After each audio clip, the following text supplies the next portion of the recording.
Hello, good morning everyone. कैसे हो आप सब? I hope you guys are doing well. मैं सोनू, आपकी fundamental of nursing faculty from Balaji nursing institute Dwarka. ठीक है, देखो जैसे कि आपको पता है हमारा कम्युनिकेशन वाले चैप्टर में हम डील कर रहे हैं। ठीक है, कल भी हमारी क्लास होगी, इससे पहले वाली क्लास भी आप एक बार देख सकते हो। अभी नेक्स्ट हमारा टॉपिक है बैरियर्स। ठीक है, बैरियर्स टू इफेक्टिव कम्युनिकेशन। कि किसी भी पर्सन को या आप हेल्थ केयर फैसिलिटी की हम बात करेंगे, जब भी आप किसी हेल्थ केयर फैसिलिटी में हो, आपको किसी पर्सन के साथ कम्युनिकेशन करना है। लाइक हमारा कम्युनिकेशन किसके साथ होता है? मोस्टली पेशेंट के साथ होता है या पेशेंट की फैमिली के साथ होता है। ठीक है, जब भी हम पेशेंट के और पेशेंट की फैमिली के साथ कम्युनिकेशन करते हैं तो उसमें कौन से बैरियर्स आ सकते हैं जिससे वो कम्युनिकेशन इफेक्टिव नहीं रहेगा, वो वन बाय वन हम डिस्कस करेंगे। देखो ये पूरा एक्सप्लेन मैंने यहाँ नहीं लिखा है, मेन पॉइंट्स लिखे हैं। ठीक है, आप अपनी बुक से इसको देख सकते हो। मैं सिर्फ आपको एक्सप्लेन करूंगी एक एक पॉइंट। ओके, तो शुरू करते हैं। मतलब समझ में आ गया बैरियर्स का मतलब क्या है कि कौन कौन सी ऐसी चीजें हैं जो कम्युनिकेशन को इफेक्ट कर सकती हैं। ठीक है, जिनसे हमारा कम्युनिकेशन पेशेंट के साथ क्या हो सकता है? अफेक्ट हो सकता है, सही नहीं रहेगा। इसमें देखो फर्स्ट जो हमारा मतलब पॉइंट है, failure to perceive the patient as a human being.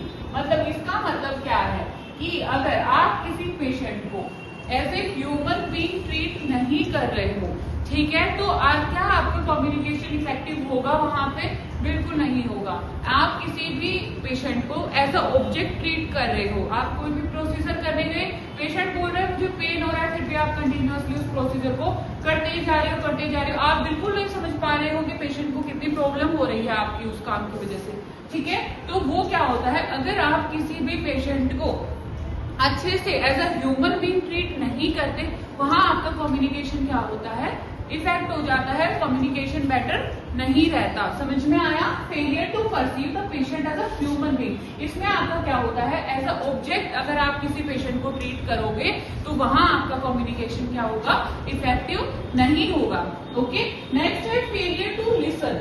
अगर कोई भी पेशेंट आपको अपनी प्रॉब्लम बता रहा है, ठीक है, और आप उसको सुन नहीं रहे हो, ठीक है, आप क्या कर रहे हो? आपको पेशेंट अपनी प्रॉब्लम बता रहा है, मुझे पेन हो रहा है, कल रात से मैं पेन में हूँ, कल मेरे को रात को ऐसे प्रॉब्लम हो गई थी, फिर आप उसकी बातें नहीं सुन रहे हो, इग्नोर कर रहे हो, तो क्या वो पेशेंट आपके साथ कम्युनिकेशन करना जरूरी समझेगा?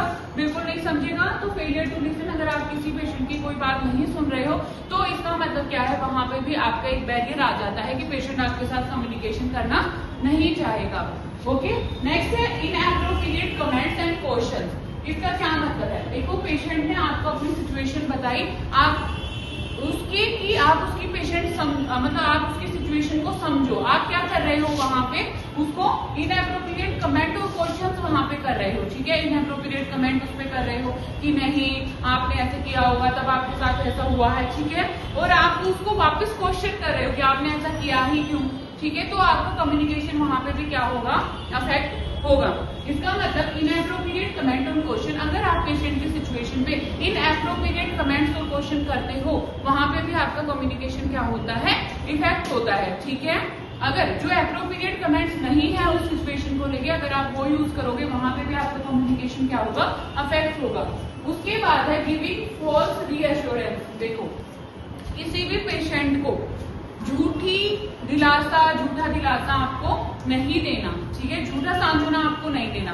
ठीक है, अभी आपको पेशेंट क्वेश्चन करता है कि मेरा डिस्चार्ज कब हो जाएगा, ठीक है, तो आप क्या करते हो? उसको बोलते हो कल हो जाएगा, देखते हैं। ठीक है, ऐसे बहुत जल्द हो जाएगा। तो ऐसे झूठे उसमें रीएश्योरेंस में पेशेंट को नहीं रखना। क्यों? क्योंकि अगर पेशेंट ने आपसे क्वेश्चन किया कि मेरा ये काम कब तक हो जाएगा, डॉक्टर कब तक आ जाएंगे मुझे चेक करने, आपने वहां झूठ बोली, नेक्स्ट टाइम पेशेंट आपके ऊपर ट्रस्ट करेगा? अगर आप पेशेंट आपके ऊपर ट्रस्ट ही नहीं करेगा तो क्या कम्युनिकेशन इफेक्टिव होगा आप दोनों के बीच में? बिल्कुल नहीं होगा। इसका क्या मतलब है? गिविंग फॉल्स रीएश्योरेंस, मतलब आप किसी को झूठा रीएश्योर कर रहे हो, वहां पे आपका क्या है? कम्युनिकेशन इफेक्टिव नहीं रहेगा। ओके, फिर है चेंजिंग सब्जेक्ट। नेक्स्ट हमारा पॉइंट है फिफ्थ, वो है चेंजिंग सब्जेक्ट। अगर पेशेंट आपको किसी अदर टॉपिक के बारे में बात कर रहा है, आप क्या कर रहे हो? उस टॉपिक को चेंज करके अपना अदर टॉपिक उसमें इन्वॉल्व कर रहे हो कि नहीं आप पहले ये बात सुनिए।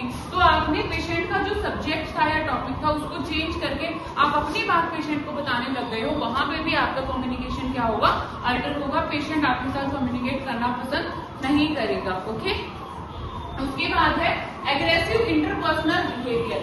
इसका क्या मतलब मतलब है जब भी आप किसी पेशेंट के साथ कम्युनिकेट करते हो, अगर वहां पे आप अब्यूज कर रहे हो, एंगर अपना शो कर रहे हो, ठीक है, वहां उसके बार्गेनिंग उसके साथ आप कर रहे हो, ठीक है, तो अगर आपका पर्सनल इंटरपर्सनल बिहेवियर पेशेंट के साथ अग्रेसिव है, बहुत ही ज्यादा गुस्से वाला है, आप गालियां पेशेंट को देना शुरू कर दिए हो, तो क्या वहां कम्युनिकेशन अच्छा होगा? नो, ये भी एक बैरियर है। अगर आप एग्रेसिव इंटरपर्सनल बिहेवियर यूज करते हो, वहां पे भी आपका कम्युनिकेशन क्या होता है? अफेक्ट होता है। फिर है जजमेंटल रिस्पॉन्स। अगर पेशेंट आपको अपनी सिचुएशन बता रहा है, आप उसको जजमेंटल रिस्पॉन्स उसको दे रहे हो, ठीक है, आप जैसे उसको लग रहा है कि ये तो नर्स मुझे जज कर रही है, ठीक है, तो उस केस में भी आपका क्या हो सकता है? कम्युनिकेशन अफेक्ट हो सकता है, इफेक्टिव बिल्कुल नहीं रहेगा। उसके बाद है आस्किंग प्रोबिंग क्वेश्चंस। एट्थ जो हमारा बैरियर है वो है asking probing question. Probing question का क्या मतलब है? पेशेंट ने आपको अपनी सिचुएशन बताई, आप उसमें क्या कर रहे हो? डीपली इन्वॉल्व होते जा रहे हो, क्योंकि आपकी क्यूरियोसिटी बढ़ती जा रही है। अच्छा, आगे क्या हुआ आपकी स्टोरी में, ये कैसे हुआ, ये कैसे हुआ, आप उसकी स्टोरी में बिल्कुल ही पर्सनल स्पेस को उसको क्रॉस कर रहे हो। उसमें क्या होता है? पेशेंट आपके साथ कम्युनिकेशन करना जरूरी नहीं समझता, ठीक है। अगर आपने प्रोबिंग क्वेश्चन पूछे हैं पेशेंट से, पेशेंट ने आपको कोई स्टोरी बताई, आपकी क्यूरियोसिटी इंक्रीज होती गई, आप क्वेश्चन अराइज करते गए, तो उस केस में भी आपका कम्युनिकेशन क्या हो सकता है? अफेक्ट हो सकता है, ठीक है। नेक्स्ट है गिविंग एडवाइस। गिविंग एडवाइस का क्या मतलब है? देखो, जिस एडवाइस की पेशेंट को नीड नहीं है, ठीक है, या फिर पेशेंट आपसे एडवाइस लेने के मूड में बिल्कुल नहीं है, आप फिर भी उसको एडवाइस देते हुए जा रहे हो फालतू की, कि आप ऐसे कर लेना, आपको ऐसे हो जाएगा, आपकी ये सिचुएशन, आप ऐसी डाइट खाओगे तो ज्यादा हेल्दी हो जाओगे, तो हमें पेशेंट को एडवाइस नहीं देनी, क्योंकि पेशेंट क्या पता आपके एडवाइस सुनने के मूड में है या नहीं है, क्या पता सामने वाले का बिहेवियर कैसा है, उसको नहीं पसंद कोई उसको एडवाइस दे, ठीक है, तो उसमें भी आपका कम्युनिकेशन क्या हो सकता है? अफेक्ट हो सकता है। फिर है आपका 10th पॉइंट, यूजिंग क्लीचेस। अगर आप क्लीचेस यूज कर रहे हो उस टाइम में भी आपका क्या होगा? कम्युनिकेशन अफेक्ट हो सकता है। क्लीचेस का क्या मतलब है? Over use of expressions. अगर आप एक्सप्रेशंस को बहुत ज्यादा यूज कर रहे हो जो रियल सिचुएशन पे ही डिपेंड नहीं कर रहे हैं, उसमें क्या होगा? आपका कम्युनिकेशन अफेक्ट होगा।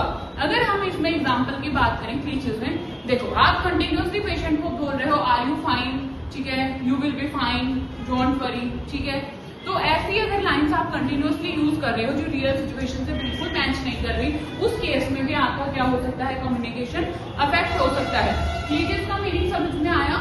ओवर यूज ऑफ एक्सप्रेशन, ठीक है, that is not related to real situation. मतलब ओवर यूज करना एक्सप्रेशन का जो रियल सिचुएशन से मैच नहीं करते, उस केस में भी पेशेंट आपके साथ कम्युनिकेशन करना जरूरी नहीं समझेगा, ओके। फिर है रिजेक्टिंग।